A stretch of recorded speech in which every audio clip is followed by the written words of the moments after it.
and going through that and evaluating it vis-a-vis my grandparents and Abram Lee and these different things, that was the book that I did first, and that brings us to step number 4, which is your family mission statement. So when you have a family mission statement, now you take all of the people in the family who get it and buy into the concept to start to take their individual efforts and their individual missions and goals and start to align them to not a singular purpose, but kind of an orchestrated and common coordinated purpose. And when you have that, then you start to reach economies of scales and efficiencies, and these are business terminologies, but they apply to a family. But the family is it's a quasi-business structure that's organized based on biology and genealogy. You can't get away from who your business partners are. Your cousins are always going to be your cousins. Your nephews and your nieces and your brothers and sisters are always going to be there. But you're engaged in things. I'm a lawyer running, a little enterprise. But I'm a son, and I'm a brother, and I'm a cousin. And I have cousins who are authors and artists and writers and lawyers and things. And we have interests, and we have communities that we're a part of. So how do we connect it? Do we just do it on Facebook? And is that what it's all about, just having a bunch of pictures on Facebook? Or are we going to start talking about our cares and our causes and our doctrines and our great-great-great-grandkids that aren't here today and how we're going to all start working collaboratively to affect that? So that's your family mission statement. And really at the end, what we're just talking about is connectivity.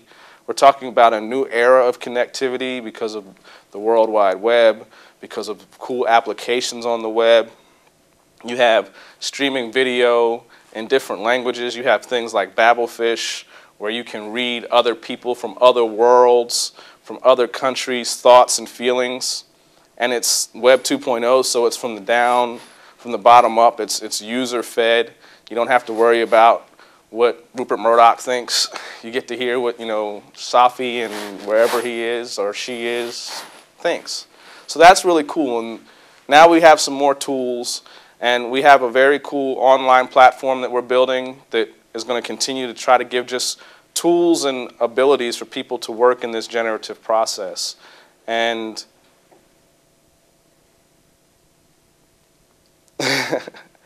it's hard to crystallize so much because you're talking about generations and generations. If you go back 5 generations, there's 116 people there that link into you. So there's 116 people that had to make it through the terrible twos, through puberty, through adolescence, to maturity, to reproduce, to protect another child to get there. 116 through 5 different generations to get to you. When you really internalize that and then think about it going forward, it starts to get a little deep. And it starts to have roots, and it starts to make you think. And if it doesn't, come back and it might later.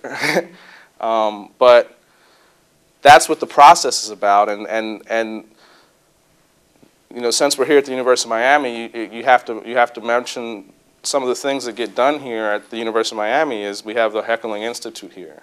The Heckling Institute is the nation's foremost institute on estate planning. The best strategies, the best strategists, the smartest people, the smartest technicians from a technology standpoint on how to put a program together to help make somebody's estate plan, to how to put the language together to build an estate plan. It's an amazing thing.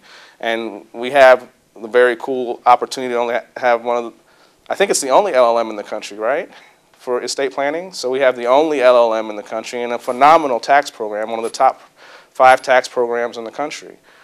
So when you put all that together, this environment where I got to grow up and learn how to become a lawyer was a great place to be exposed and to have little pegs to put these experiences together with. And that is a testament to the community here and to the kind of dynamic things that happen here in Coral Gables at the University of Miami. And that brings us back full circle to that connectivity conversation. Because then you have other co-opted families or artificial families that exist that you kind of can't get away from. Wherever you got your BA or your PhD or your JD or your LLM, that's like your cousin. It might be your crazy cousin. It's still your cousin, and if he goes in the newspaper or doesn't, it's your cousin. So it's all about connectivity and those different things. And with that, I'm going to let Tim say a couple other things to you before we let you guys all go about your merry ways and think about how you're going to be generative in the next days and months to come.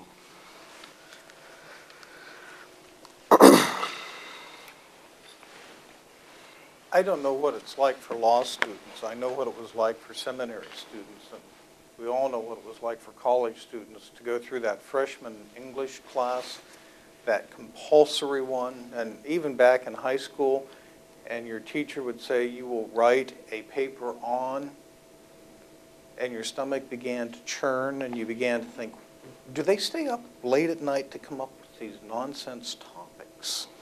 And so a lot of us, when we begin to think about writing something like this, all those memories come back, and we're just stuck. The beauty of this is we encourage you to do it, and how to do it, and things to look at, and we give you prompts. And it's easy. It's easy. We guide you on how to do it. And it's fun to be able to have those stories.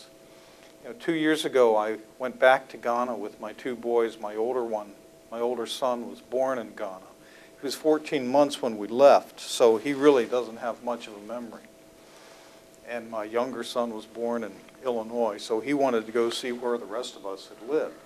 So Joel and Sean and I went there, and we went to Pecky, which was the village I lived in. I was a teacher at the seminary. And we met the paramount chief again. That's like the mayor of the community. He's a big guy. And he had been the chief when I lived there. We went down to his estate, and the linguist was there, and it was Ewe African tradition in speaking. And when we walked in, the first thing the chief said, I welcome my grandson home. I remember when you were born. And those were the first words that Joel heard from the chief through the linguist. And I had been telling him about how great it had been and how happy the people felt that he was